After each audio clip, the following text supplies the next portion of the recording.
Have you ever seen or heard about the Broadway musical Hamilton? Well, if you have, you may have heard about Peggy Schuyler, or Margarita Schuyler. According to Wikipedia, Peggy is featured as a supporting character in the song The Schuyler Sisters, and a background character for most of Act 1.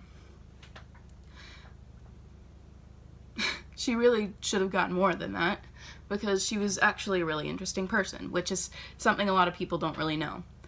Her birthday was September 19th, 1758, and she died on March 14th, 1801, at the age of 42. One very interesting story about her comes from the Women of Hamilton YouTube video and mentalfloss.com. So Native Americans back around the Civil War, they would invade people's homes, which is what happened to Peggy and her family. So her and her mom and her two pregnant sisters had gone and hid upstairs while this was happening, and they all realized that her little baby sister, Catherine, was still downstairs in her cradle. So Peggy works up the courage to go save her sister, and while she's downstairs, they ask her where her father is, and she basically replies that he's gone to get help.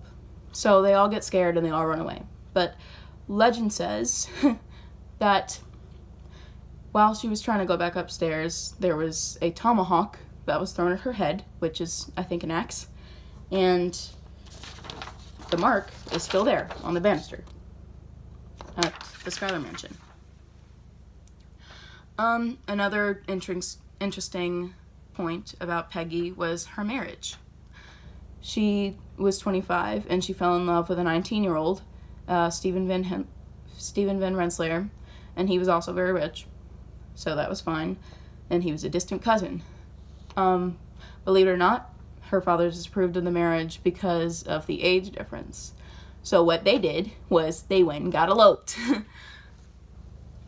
They ended up having 3 kids, and only one of them really lived to adulthood, sadly.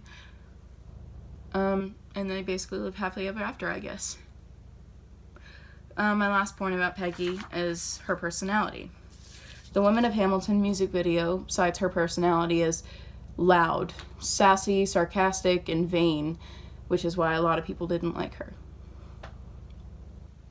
In conclusion, Peggy had a lot more to her than some may think. She was just as interesting as the other 2 Schuyler sisters, and she did deserve more spotlight. Thank you for your time. Here's my sources in Malay format.